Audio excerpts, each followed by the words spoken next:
Oh, hello, everybody. It's me, Kurtis, and this is the Epic Marvel Pod. This is the Epic Marvel Podcast YouTube channel, and we are going to unbox an Epic Collection today. Who's out there? I posted this, the link. Like I created this stream a little bit on the late side, so usually there's a host of people who have been chatting all day in the chat, but didn't give you that opportunity today. But I see James is here. Hi, James. How are you? Um, I have two packages to open up today. One of them is an Epic Collection, and the other is just something else that I ordered, which I've opened up many packages containing this stuff in the past, so it should be no surprise. We'll get to that in a second, but I wanted to show you some stuff that I picked up at the thrift store today. I love going to thrift stores. You never know what you're going to find, and they're all cheap. And I'm not as picky about condition as some are, so it doesn't bother me if they're used. Um, but I got a huge stack of French Disney comics, and these are all European. It's not any of like the Carl Barks stuff, although there are some Carl Barks and some Don Rosa. Like there's Don Rosa, I believe, on the cover here. Um, but actually, this looks like that's Carl Barks for sure. There's a lot of Carl Barks in here. They're different. Um, this one is Donald Duck as a secret agent. They were $3 each, and my cousin, who is on my podcast sometimes, he's with me on the Silver Surfer episodes.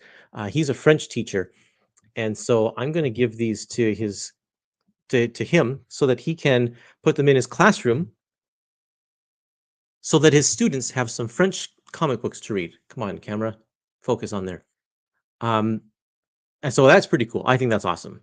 The other stuff I got at the thrift store. Have you seen this before? Marvel had a short-lived um, line of books they called Marvel Illustrated, where they would take classic literature and make comic adaptations of them. And now I never got these when they first came out, but I do have now the Sense and Sensibility book, and then this one is The Man in the Iron Mask. And I've never seen this one before, so it was kind of cool that I could find this, just stumble upon it in a thrift store. And let's see, who's the artist and who's the adapter here? Writer Roy Thomas. Look at that. Roy Thomas did the adaptation with Hugo Petrus as the penciler, Tom Palmer as the inker, June Chung as the colorist, and Joe Caramagna as the letterer. That's good. That's very cool. That's great. I didn't even know about this. I don't know what other books are in the series, but I love it when comic book companies do adaptations of this kind of stuff. That's very cool. There looks like there's also Last of the Mohicans and Treasure Island. I have a ton of those old classics illustrated. You know, the ones kind of with the yellow box that said classics illustrated. Those are from like the 40s, 50s, 60s. I got a whole long box full of them, and they're awesome because they're just easy to digest. I've got I loved picking those up when I see them. And so, yeah, um, and Axel Plate wants to know: are the classic illustrators available in collected form? These Marvel Illustrated are not collected, as far as I know. But the old classic illustrated, they're also not collected in any sort of meaningful way. They get reprinted often, and right now, I believe Paper Cuts, or they did at least several years ago. Paper Cuts had the license to reprint the Classics Illustrated, and so they did it in kind of a little smaller format, hardbound. I bought a bunch of those. Those they were great. They also did some new adaptations too. But I don't know. Yeah, that would be great if someone came along and just kind of packaged those up, and I think they do well in schools and stuff. Even though some of the artwork, especially from the golden age of comics, doesn't really hold up very well compared to what kids are used to seeing today in comics today. Let's see. Still only 25 cents. Love that handle. That's a great handle. Um, Reminds me of V for Vendetta. Yeah, it does have that kind of look, doesn't it? Um, William Lee, Super Jop, and Warren Weaver. Hello, everybody. Thanks for tuning in. Um, okay, a couple other things that I got in the thrift store, and then we'll open up these packages. Ripley's Believe It or Not. This was an old comic series. It kind of, maybe it still runs today. I can't. I'm sure you know this one. It's the one where it just has a single panel full of interesting facts about history and animals and all that kind of stuff. So let's pull out a random one and have a look. Um, the South Head Lighthouse in Australia was constructed by a convict architect who was pardoned for his work. Believe it or not. A fire walking ceremony is held frequently in Spain, San Pedro, Spain, with most of the population walking barefoot through red hot coals. An ill resident often is carried on a friend's back. No idea how accurate these are or if they're even made up. George Westinghouse 1846 to 1940, the inventor, engineer, and manufacturer in 1871 introduced Saturday afternoons off for his workmen and vacation with pay. And there's a caricature of the guy there. So, weird book, Ripley's Believe It or Not. It was a long running series on the comic page for the longest time. And here's another one, Andy Cap. This one's popular in the UK, featuring an English chap that likes to drink and treat his wife terribly. Doesn't hold up very well to today's standards. It's still running today, I believe, but it's definitely watered down because that kind of stuff isn't appropriate anymore. Not that it was appropriate before; it was just more culturally acceptable. Also found this cute book, Stitch. I like Disney comics, and so I've never seen a manga. This is a Stitch manga before. I'm gonna see if my daughter wants to read this because I think it'll be right up her alley. Stitch, I guess, is in Japan, not in Hawaii in this one. So that's kind of neat. And then I got this one here, Killing and Dying by Adrian Tomini. And I love his work. Adrian is just a fantastic storyteller. His work is often sort of depressing and like it has a lot of people working through their flaws and that kind of stuff. And so I don't doubt that this is more of the same of that, but it's just the way he presents his characters is so fascinating. um so I'm gonna this came out a few years back, and this is the paperback version of it. But he's in that school of illustrators like Chris Ware, and who's one of the other ones? Charles Burns, and um, can't remember. It's some of those other guys, but yeah, this is published by Drawn and Quarterly. And then this one here is called Discovery. This is an anthology comic by a brand new comic book company that was started up in my area, actually, in Vancouver. And so these are a bunch of Canadian artists and cartoonists, and I think a lot of them are local, but I don't think all of them are. I'm not sure exactly, but I wanted to pick this up because I wanted to check out to see what it was like, and yeah, it should be. Hopefully, it'll be a lot of fun. Okay, that's what I got at the thrift store today. I think I bought most of Killing and Dying as single issues a long time ago, but yeah, it's good but very sad. Yeah, some of his other books include Shortcomings, which was made into a movie, I believe. I haven't watched the movie, but the book is great. And Summer Blonde, that's another one I've read of his, is really good. But yeah, there you go. Stitch is an ideal character for a manga. Yes, very cool. Yes, like Jeff the Land Shark, but cool. That's awesome. Okay, we'll get to the Epic Collection in a bit. Right now, I'm going to open up this package here. This is a classic comic strip. I've been collecting this series. It's being reprinted by not by a comic book company or a publisher or anything, but just by one guy who's doing it on his own in his own house. And it's Alley Oop. And so I got 2 volumes today, Alley-Oop and The Sword of Genghis Khan. This is the year 1943. And then I also got this one here, Alley-Oop and King Solomon's Mines, which is 1944. So I got 43 and 44.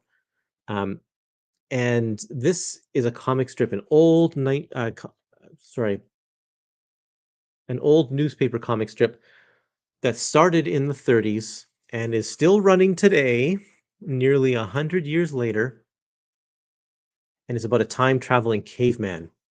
And he goes and visits different periods of time, and then every so often he'll go back to caveman days and check in with his caveman buddies and his dinosaur friends and such. um, it's a funny strip with plenty of action and just an ongoing kind of action adventure storyline. um, Really, really cool. King Solomon's Mines and Sword of Genghis Khan. I've been buying these faster than I can read them because I have no idea if this guy is going to be able to keep things in print, just being a one-man operation. So I'm getting them while I can and working my way through the 30s right now. And believe it or not, he's published so many books now that he's got all of Alley covered up until almost modern day. Um, it's that and that's remarkable. There's like 80 books or something like that, and he did it in just a few, maybe 3 or 4 years or something like that. It's incredible. And you can only get them off of Amazon, I think, or through his own website, which is, I think, it's called Acoustic Learning, because that must be his name of his other company that he works for or runs. Yeah, okay. So that's that.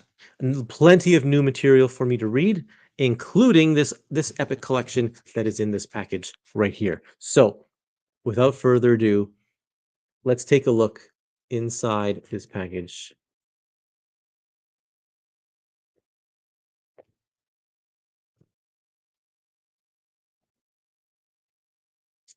Isn't Vandal Savage an immortal caveman? He's basically a time traveler. Kinda. He doesn't flip back and forth through time, does he? He just kind of lives forever. Um, Hey, Curtis and company. Sorry I'm late. Didn't hear the notification. That's okay. I forgive you, Logan. Have you been going long? We've been on for about 13 minutes now. I just kind of went through you haven't missed any epics. I just went through what I picked up at the thrift store, which I'm not going to go through again just for you. You're going to have to check out the, you're going to have to check out the replay. I also want to say hi to everybody um, if there's anybody there on Instagram, because I'm streaming this to Instagram today. This is what we have in the package today. ROM Epic Collection, Volume 3. There you go. Look at the spine. There's good old ROM there. ROM pursues the dire wraiths to the ends of the earth and beyond. Um, ROM numbers 34 to 47, plus annual number 2, and Marvel 2 and 1 99. And that's an important one, Marvel 2 and 1 99, because we're not going to see that issue in the Marvel 2 and 1 Epic collections because it features ROM. Um, Let me see here. Comics for Life says, when you say it's still going on, do you mean new art and stories of alley-oops? Yes, yeah, the comic strip is still publishing new art and new stories in newspapers every day. It's remarkable. It's one of the longest running comic strips at the moment. That and like Dick Tracy. This is ROM Epic Collection, the original Marvel Years Volume 3. Bill Mantlo still the writer. Look at that, Submariners right here. Bill Mantlo is still the writer, and Sal Buscema is still the artist. They have been the team on this book since the beginning, and they're still going strong. Although I don't know who that inker is, because that really doesn't look like Sal Buscema based on that inking. Let's take a look and see who the inker is.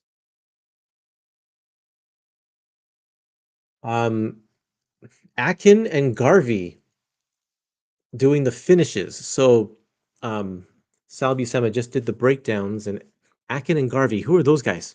Someone let me know. I don't recognize those names. I might if I knew their first names, but don't recognize the last names.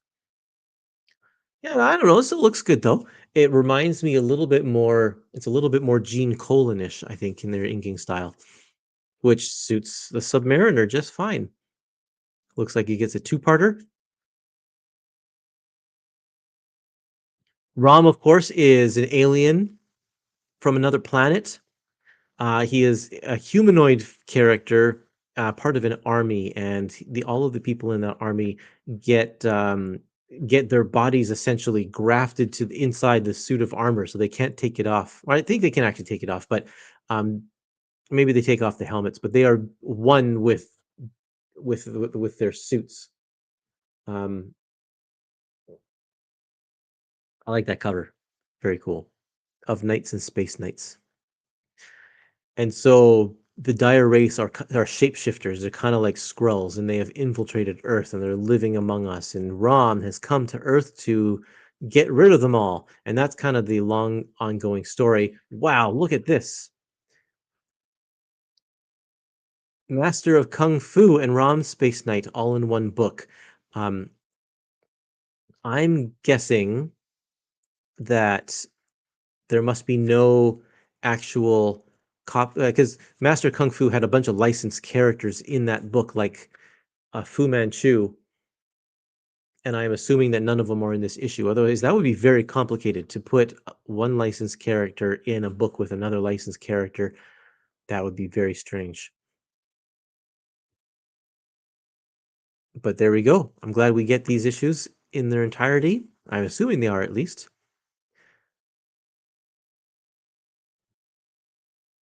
We're not in any of the Master of Kung Fu Omnis because of ROM, of course. And I was saying that with oh, very nice. Look at that. Doctor Strange. A lot, yeah, there are a lot of Marvel superheroes coming in to share the spotlight with Rom in this book. Living Tribunal, that's cool. Um, yeah, I was saying about Marvel 2 and 199 because that one is guest starring Rom. Usually with these license contracts, they'll give the license for books that are starring the character, but they won't because like maybe it's too hard with residuals or something like that. Um, they they don't usually grant permission for the characters' appearances in other books. So you won't see the two in one issue in the two in one Epic collections. It's going to be only in this ROM book. And once this license expires, they won't be, doing reprints or whatever. So I'd recommend picking this one up or the Omnis up before they disappear, because who knows what's going to happen with that license. Very nice. This is good. Um, let's see here. Speaking of classic comic strip characters, look, that looks like Little Orphan Annie right there. Some cartoony characters in here in this one. Let's see, what is the cover look of this issue look like?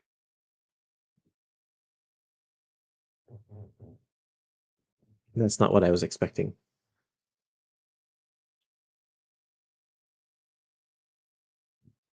Okay, this one is by Aiken and Garvey. Seem to be doing a lot of this issue right here. The credits probably say what their names are. They're credited as inkers, Ian Aiken and Brian Garvey. Even though they were the finishers, they're credited as inkers, which is kind of a downside to these epic collections is they don't make the distinction when it's just breakdowns or such because breakdowns when an artist does a breakdown, they're just really roughing out the page with loose figures, not putting in any detail. They're just kind of laying out where the characters are positioned in the panels. And then the finisher comes along and adds all of the different detail and all the shadings. It's much more than inking. It's actually like finishing the drawings. So yeah. Let's see here. Lots of comments. Thanks, guys. Thanks for your comments. One more ROM Epic until the series ends, I believe so, and, that's coming out, I'll tell you. So this book is coming out in December, on December 23rd, just in time for Christmas. ROM number 4 is coming out in April, April 8th, and that should be the last ROM volume, taking us up to, I think, issue 70. How many issues did ROM go for? Bill and Sal were great on Incredible Hulk. Yes, I completely agree with that. Those are some really good ones. The original Torpedo, later a newer version was in New Warriors. Yes, you saw that, right? Torpedo is in here. Um, I think Torpedo is also in one of the Iron Man Epic collections that came out recently. I think it was Iron Man, maybe. It had like a Marvel premiere issue that starred Torpedo as well. Aiken and Garvey brought a different dynamic to Buscema's art. Yes, absolutely. There are a couple of ROM issues with the X-Men too. Yeah, that's in the first volume has that, and in the second volume you'll see um, the Freedom Force, which is Mystique's team with Rogue and Pyro and Blob and all them. They show up in a couple of issues in volume 2. So not X-Men, but just kind of X-Men adjacent, and that's actually kind of a an important story in the life of Rogue. What are the chances that ROM and Micronauts could re-enter the Marvel Universe in modern day, like Conan did in Savage Avengers? That all has to do with contracts. So if the contract allows Marvel to do new work with the characters, then absolutely. And that's exactly what we saw with the contract for Conan. They allowed Marvel to do some new stories, and but I don't know. So the thing about Micronauts is that half of that team is original Marvel characters, and half of that team is owned by Hasbro. So the Marvel half of those characters, they have shown up in the regular Marvel universe. They go under the name the Microns, and they actually showed up in one of the Epic collections recently in the Carnage Modern Era Epic Collection because they take part in a story called Minimum Carnage, where Carnage shrinks down really, really small. So there are chances. Oh, and the Micronauts, I believe, are they involved? They're probably involved in some of the cosmic stuff as well. I can't remember. Um, ROM, I know that the license for modern, like new comics, was held by IDW for the longest time, and they did new ROM stuff. So I don't know. That'd be great if we could see some. That'd be really neat. I don't think it's high on Marvel's priority list. I think I think Shang-Chi is just guest starring in ROM, not a Master of Kung Fu issue, so that's why it's allowed. Yeah, absolutely. But if the licensed guest stars were in this issue of ROM, I don't know that we would be able to put it in this collection because you'd have to get the license for those characters. So I think it's good. They must not be in that issue at all.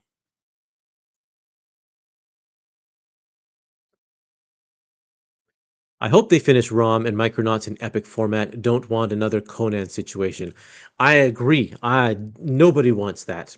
But ROM and Micronauts have a couple things going for them. One, their titles are way shorter because uh, Conan had over 275 issues or something like that, whereas Micronauts and ROM they don't even break 100. So that's got, and also they've already solicited all of them already. So the final two volumes of Micronauts are coming out in February and May in the new year, and ROM, like I said, is already coming out in April. So we've already announced that they are going to complete the series. So unless something earth shattering happens where they lose the license because of whatever, I don't know, um, they should come out. I mean, keep your fingers crossed. Who knows? Anything can happen. It's weird that Marvel's licensed titles were in the actual Marvel universe. Yeah, I mean, I think that if they did that today, we probably it wouldn't be the case. Um, although I shouldn't say that because we just talked about Conan. Conan was part of the Avengers in more recent years, so that is something different, isn't it? Um, that's exactly what we're talking about. But I think they just didn't have the same um, rules. And like honestly, the best way to sell a toy that's not moving is to put Spider-Man in the comic. So I think they wanted to do that. And especially once this toy flopped and they didn't really continue on with making any more ROM stuff, but the comic lasted a long time, they just kind of went full bore into Marvel stuff, and it was selling well, so they just kept on going. Ah, Torpedo is in Daredevil with the Marvel premiere issues. Thanks, Axel Play. I knew it was there somewhere. I can't see Kirkman putting Invincible in the current Transformers series, for instance. There was that Kirkman or Invincible Spider-Man crossover, right? In that issue of Marvel Team Up. That was interesting. But you're right. Who knows? It could happen. I mean, we're getting of all things an Archie and Army of Darkness crossover. So, you know, anything can happen. Anything can happen. Yeah, not a problem. Um, since G.I. Joe and Transformers don't take place in the Marvel universe, I bet they learned their lesson by the 80s. Yeah. The only thing there is that there's that early appearance of Spider-Man in one of those early Marvel issues of Transformers that that's one of those things where it's like in order to reprint that issue, IDW needed to have the Transformers license and a Marvel license for Spider-Man. Um, that's the same as I think Skybound's probably having to do the same thing. They got to license Spider-Man for that one issue if they want to have a complete series, and also not just that because there's the character of Circuit Breaker, who is a Marvel-owned character in a few issues of Transformers, and so they would have to get the license for that character as well. It seems like all of the comic book companies are playing on pretty good terms right now in terms of licenses because, of course, we have the massive Marvel and DC crossovers that are happening now. And I think that's really, really neat that they're kind of making up and playing nice uh, again. So that's really, really good. And hopefully that means that, you know, Skybound and Marvel are playing nice as well. So they get those. I'm pretty sure that those issues are in the compendiums that they just put out. I'm pretty sure. I mean, I haven't seen it, but I think I read somewhere that was happening. But yeah.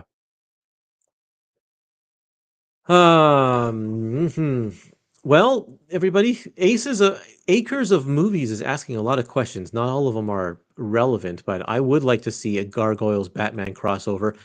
There's a Gargoyles Fantastic Four crossover coming, and I'm really looking forward to that actually because I really like Gargoyles. Do you think we will get Amazing Spider-Man Modern Era Epic Collection Spider Island, or do you think they will finish off JMS stuff in the next announcements? Great question. I don't even know if we're going to see another modern Spider-Man because we've already got two of them announced for 2026. In January, we have um, JMS Volume 2, The Life and Death of Spiders.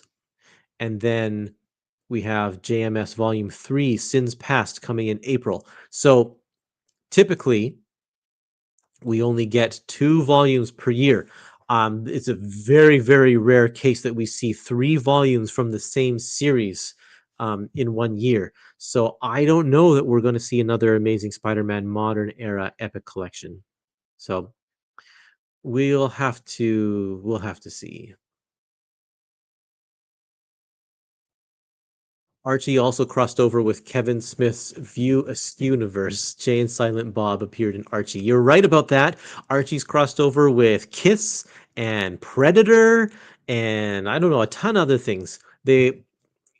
It's really Archie's way of trying to stay relevant because I think they're having a hard time. People aren't buying Archie comics like they used to. People don't buy them in the grocery store as much as they used to. They're just too expensive to print and sell for cheap in the grocery store. Magazines in general are just getting really expensive to print. Oh, you're gonna get the Nam Epic, or will we get a Nam Epic? I hope so. I say this all the time. Anything that happens, anything that goes to Omnis is fair game for Epic Collections. So the fact that we have Nam Epic Collections, I think is great. Sorry, Omnis. We have Nam Omnis. I think is great because that means that the material is all primed and ready to go for Epic Collections. Did any of you get the DC Finest War volume? And if you didn't, I suggest you do. I recommend it. It's actually really good. I enjoyed it a lot. And if Marvel is watching DC Finest, which I'm pretty sure they are, and they see that the War volume does really well, and then Sergeant Rock is coming out later on in the new year. If those War volumes do really well, then I don't see why Marvel wouldn't try to jump on that and also um, put out the war comics that they have as well. So here's the other thing is uh, oh man, I lost my train of thought. Marvel is licensing out a bunch of that stuff to other companies too. Like we've seen Fantagraphics with a huge Marvel deal, um, doing doing not just like the golden age stuff like the Atlas library, but they're dipping into the 1970s, 1980s, and they're even reprinting in that Howard Chaykin volume some of the more current um what is it? I can't remember what the character is. Dominic Fortune, one of the Dominic Fortune Marvel Max series, miniseries. So if Marvel's allowing the content like that to go out to other publishers, then um, I don't know what the plan is for some of the lesser known stuff like Nam. But the fact that they kept it for themselves and put it out in Omni is good. But if the Omnis don't sell, they won't do it in Epic Collection because it's like, well, obviously there isn't a desire for this material. So then they might be willing to let it go to another publisher. Won't be an Epic Collection, but it'll still come out. Good, Vic Shane. I'm glad that you got that DC Finest. It's great. I'm glad you're enjoying it. Oh boy, I think a bunch of us are hoping for Iron Man Epic 12. I know I am. I haven't read that's the third volume of the Denny O'Neil run, and we've had the first two volumes for so long, and I haven't been able to read the conclusions of that story yet. I ordered the DC Finest War volume, but In Stock Trades hasn't shipped it yet. Excited to read it and the upcoming Western volume. There's another one that if people jump on that Western volume and show that there is a market for the Western comics, then maybe Marvel will go back and do like a Two Gun Kid or Rawhide Kid Epic Collections. That would be great. I can't remember if it was paused or not, but James Gunn's DC Universe did announce a Sergeant Rock movie. Oh, okay, that's cool. Um, that would be great. Uh, I I still love the very end of his series. I haven't read very much Sergeant Rock, but if you read the very end, it's got a good finale. Um, oh yeah, I read that one already. Sorry, it's a strange question, but I heard they were cutting back on Epic Collection reprints. Do you know about how many we might still get per year? Um, that is what I've heard as well. I've heard that Marvel's done a lot of kind of refinancing in terms of how they're pricing their books and what the print runs are like. And yeah, and I think uh the reprints fall into that category because they just aren't as profitable as first run books. It's unfortunate because not everybody can get the book, and now they're tightening up the print runs to be even closer to the pre-order numbers.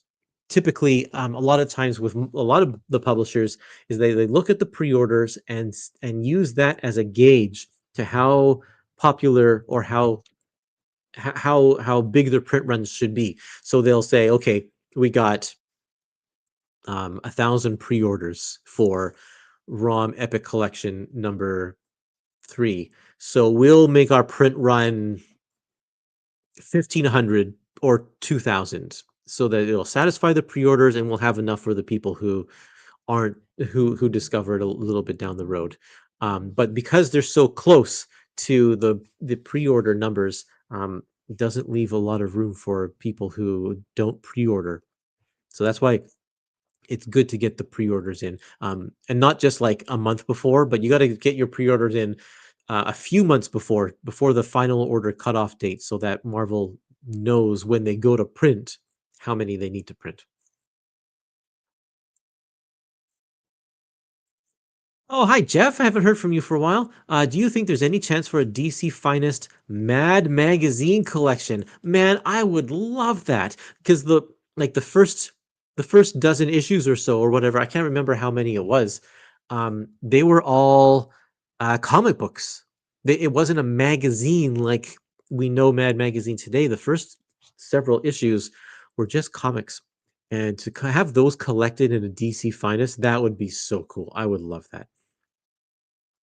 I don't know that we would get the rest of those issues, like, when it actually turned into a magazine, I don't think that that would be DC Finest because they'd have to really change the format. Either they'd shrink everything down to fit the comic page, or they'd have to make a new kind of format and make it magazine size. So I don't know if that would happen. Also, in an era where they are canceling kinda making new Mad Magazine content in general, um, I'm not sure that there is the same market for that stuff as there was. A lot of it is so dated because the jokes are all current events and such. So some of it might be a harder sell. That's all I'm saying. But those early comic issues, definitely yes. I would love to see that. Once we have the next wave of announcements, would you consider doing a list of your 10 most wanted Epic collections, either or continuations, and new lines? Sure. I would be happy to do that, James Moore 1278. I'll keep that in mind. And so that would be probably sometime in the new year. I'll do a special live stream where we talk about my 10 most wanted. Have you read Kirby's Fourth World? I can't wait for the DC Finest. I have read a part of it. I read it because remember they came out with those thick trades a while, like several years ago, and my local library got them, and so I'm like, oh, okay, I'll give this a chance because Fourth World is such a highly regarded story, and it's Jack Kirby. I got burned out on it pretty quick. Um, I don't know that it was for me, really. I'm gonna give it another chance when this DC Finest comes out, but I found that some of the stories were good. Um, I don't remember exactly. I didn't care about the Forever People. Jimmy Olsen was okay. I liked Orion, but it was like because it was 4 titles that they were oh, I liked Mr. Miracle. There were 4 titles that they were squishing together, and and it was like I don't need to read all of these. And Jack Kirby in the 70s is not my favorite anyway. He's very verbose and has a lot of high concepts and his comics are just so dense and slow reading. I don't know. I don't like his Black Panther from the 70s. Captain America is just okay in the 70s. Um, I like Devil Dinosaur. That one is good. But yeah, it's hard. Not really a huge fan. Hi, Lance Library. Nice to see you again.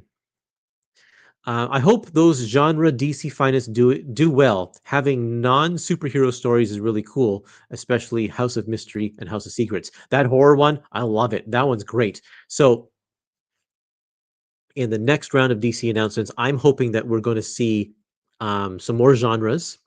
I'm also hoping that we see some follow-up volumes. I'd like to get another science fiction volume that maybe jumps to a different era of the science fiction comics because I wasn't so keen on the stuff they were reprinting in that volume, but I would like to see what else they have to offer. I definitely want more horror, and like we don't even have, what are the other two?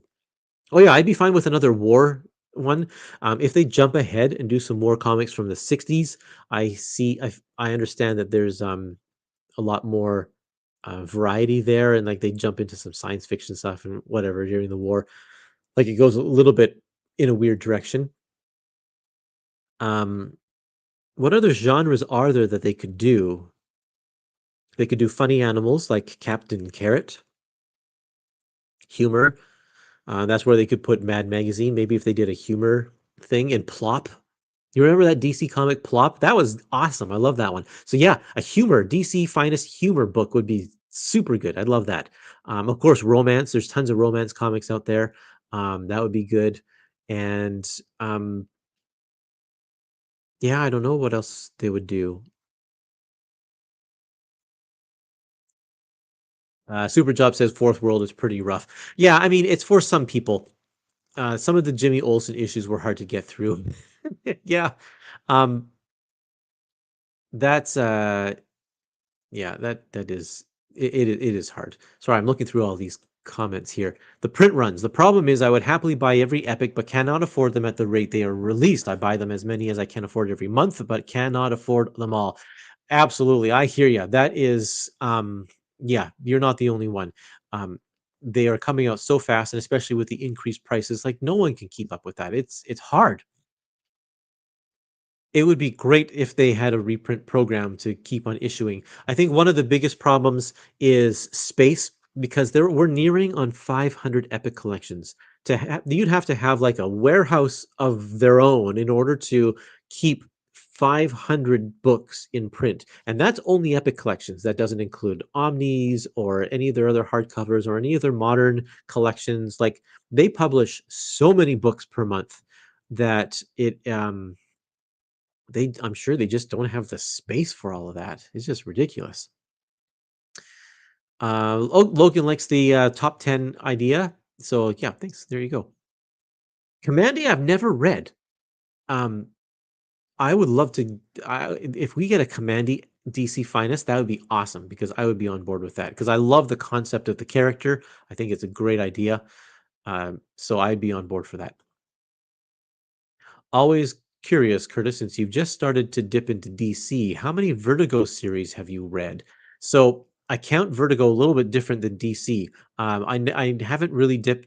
I'm only starting to dip into DC superheroes, but I've read a lot of the Vertigo stuff. A big fan of Fables, read that one. Read about half of Sandman. Um, We Three is so good.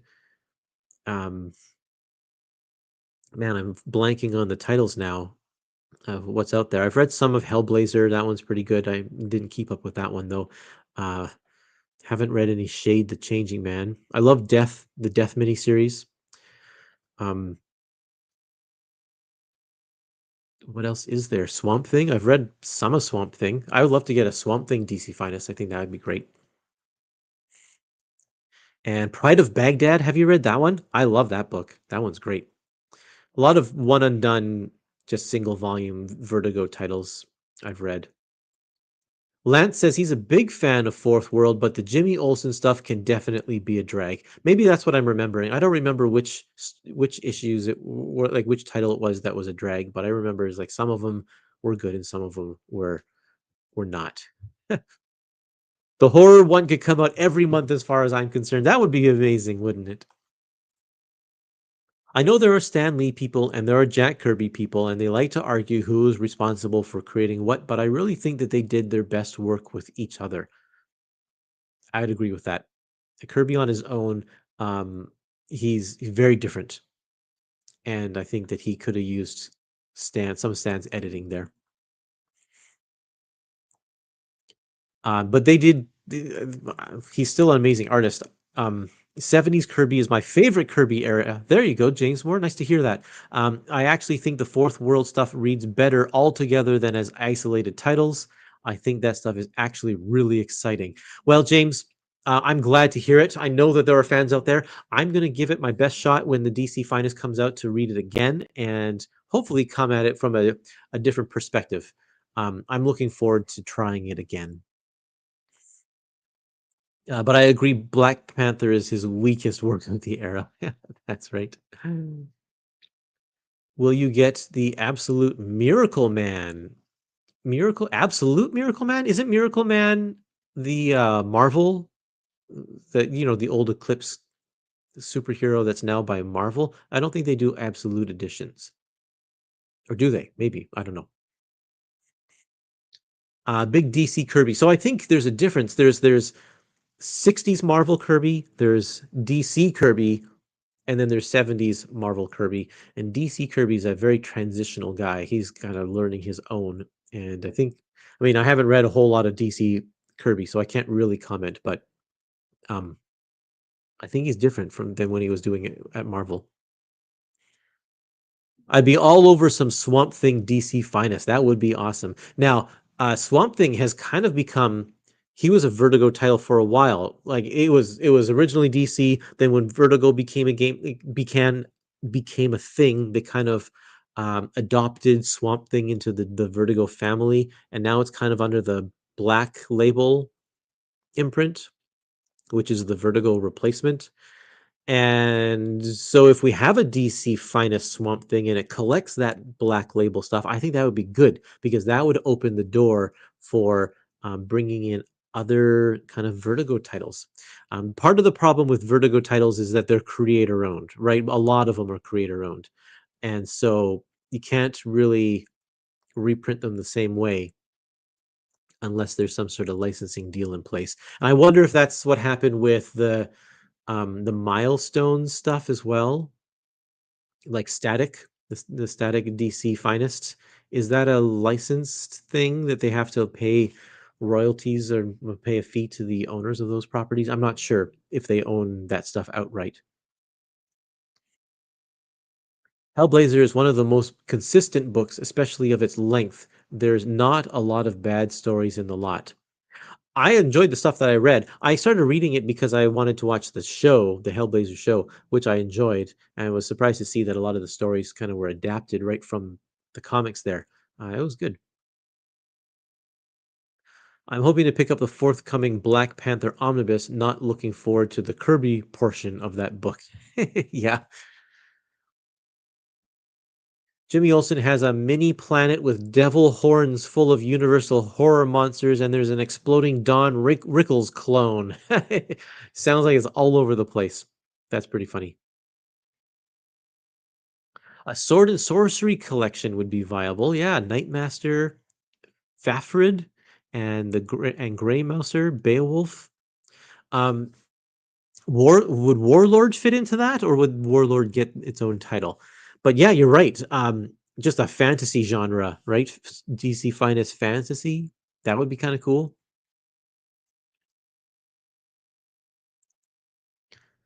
Um, the epics are hard to keep up with. I'd love to have more epic lines in my collections, especially ones I don't know much about, but I have to stay with only a few lines that I already know and love. Yeah, I hear you, wheelchair man. Hopefully you'll be able to branch out and explore some new things at some point. But yeah, you got to stick within your budget, unfortunately. I think you met Mr. Miracle. There's an absolute of the Tom King series. Okay. Yeah, I'm not sure where we're going with that, but I forget what our conversation was about.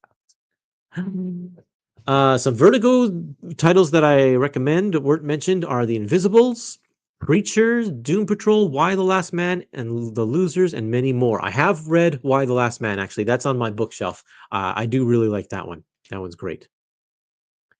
Um, yeah, Invisibles. I actually found Invisibles at a library sale just recently and haven't read it yet. So the first volume of that one is on my shelf. I have the first volume of Preacher on my bookshelf as well. So all of those are in the to read pile. I have to get around to reading those at some point.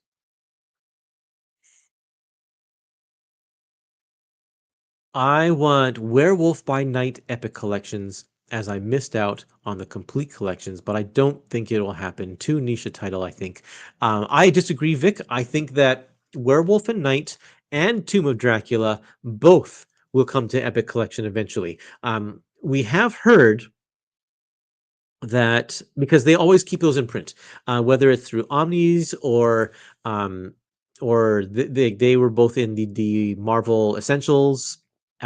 They those are two titles that they perpetually keep in print. Most recently, it was the Complete Collections. No, sorry, most recently it's the Marvel Masterworks. So the next time they go about reprinting them, I bet we'll see them as Epic Collections, both of those titles. So I think you just have to wait and we will see that happen. How far will Marvel go with X-Men Epic Collections? Will there be another title after Fatal Attractions? I think so. My personal thought is that they will at least get to um, uh, Age of Apocalypse.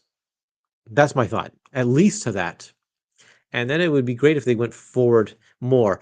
It'll be interesting to see where the start of the modern era X-Men collections are, because we have new X-Men already, which is the second X-Men title that started in 91. So it would be like I think the classic X-Men have to at least get to that point.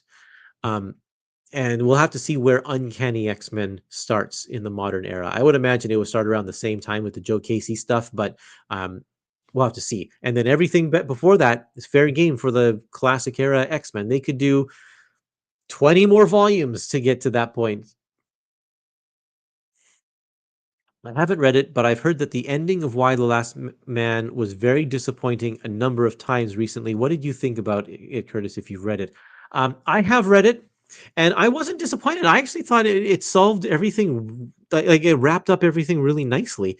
Um, I, for the specifics, I'd have to go back and reread those issues, but I didn't think that it was bad at all. Um, I, I was, it has its issues. Brian K. Vaughan as a writer often doesn't wrap up his series very well. Like I didn't like the ending to Ex Machina, um, but I thought he did a fine job with Y Last Man. Um, the one of the bigger problems I have with Y is that it's just dated in terms of some of its language. He uses out of date terminology as kind of insults. Um, I'm sure you can figure out which words I'm talking about that are just used as slurs, and those are all over "Why the Last Man." So reading that is like, can't believe I'm reading these words, but it was a product of its time. Um, I don't know who's saying that it was disappointing. I liked it. You know what was disappointing was the "Why the Last Man" TV show. I did not like that one at all. I thought it was not that great. Walking Dead comics needs an honorable mention. Sure, I will mention Walking Dead comics because I love them. They're not Vertigo, they're Image, so they don't quite relate to our conversation here, but some of my favorite comics. I love that series so much. And it ends well. It ends great. I absolutely love the ending. It's completely different from the show, which I also love the show ending. The show ends in a really great spot too.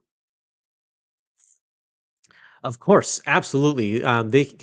There's no way that they won't do a Wolverine modern era epic collection.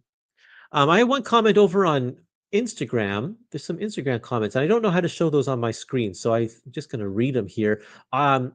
One person, Der Rocker, says, "I want to see a Plop DC Finest or similar collection. I have a lot of the originals, and they are fantastic and great fun." Um, yeah, that was what I'm saying is that they would go well in a DC Finest humor collection. That would be great.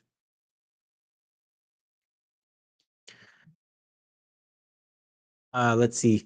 Do you think the modern Uncanny era will be the Casey run? Most likely a reskin of the Poptopia Thick trade. So the final classic volume would be Eve of Destruction. Yeah, I think you're probably right there. Um, no reason why it wouldn't be. They've already done the mapping, and yeah, it's there. There you go. Yeah, they did all new Wolverine already, right? That's a Wolverine. It's a Wolverine. It's not the Wolverine. That book is coming out next week, I believe. All new Wolverine, Modern Era Epic Collection, Volume 1. I think the Why the Last Man TV show was different, trying to bring in the modern time, but they failed, unfortunately. But it wasn't as bad as people said it was. Yeah, it was. It's true. It wasn't as bad. It was just didn't live up to, I mean, most of our expectations, I guess. I think now it's been a long time since I watched that because um, it was on. It just had such a short life. But from what I remember, is that they one of the things I liked about Why the Last Man is it really just focuses on the one guy trying to navigate himself through the world, that this new world. But the TV show really focused a lot on um, the the government and the military and what all of the higher powers were doing to try and get the world starting again. They really focused on that. I think they give his mother like a way bigger role in the show than they did the comics. I can't remember now, but uh, I remember that it was like it took the focus away from the main character a little bit. Can you read all of the epics in digital format? Unfortunately, you can only read about 489 out of 488, or sorry, 490 epic collections in digital format. There's one that's not in digital format for some reason. Iron Man War Games, not digital. All the rest of them are. Don't know why that one isn't.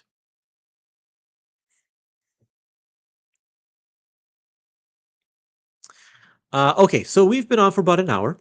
I think this is a good time to sign off, and I'm just going to run down what we talked about today here. We talked about the ROM Epic Collection, Volume 3, the original Marvel Years, Volume 3 by Bill Mantlo and Sal Buscema. And this has ROM 34 to 47 and annual number 2, and Marvel 2 and 199. This one's coming out December 23. I also did a little quick look at some of the other books that I bought recently, including these 2 volumes of Alley Oop, and then some stuff I picked up at a thrift store, including this from a new local publisher in Vancouver, here in Canada, where I am, as well as Killing and Dying, a Stitch manga, and um, The Man in the Iron Mask, Marvel Illustrated, Man in the Iron Mask. So that's kind of cool. Thanks, everybody. Yeah, happy Thanksgiving to all you Americans. I hope you have a great time. Max, you missed everything. I'm signing off now. You're too late. Um, if you're part of my reading club, the X-Men reading club, we're reading an incredible string of issues right now. X-Men 126 through 132. We're reading one issue a day. These issues are so good, and so you got to jump on if you're not. On Monday, I'll have my roundup of those issues, and we'll talk about those issues specifically. And then on Friday, tune into Dom's YouTube channel, Dom of X, because I'll be on his show there talking about DC Finest Super Friends, War, and Green Lantern. You won't want to miss it. We're going to have a great time on Friday morning on Finest Friday on Dom of X. So thanks, everybody. Great to see everyone here. It's been a fun conversation with all of you, and I will see you next time. Bye.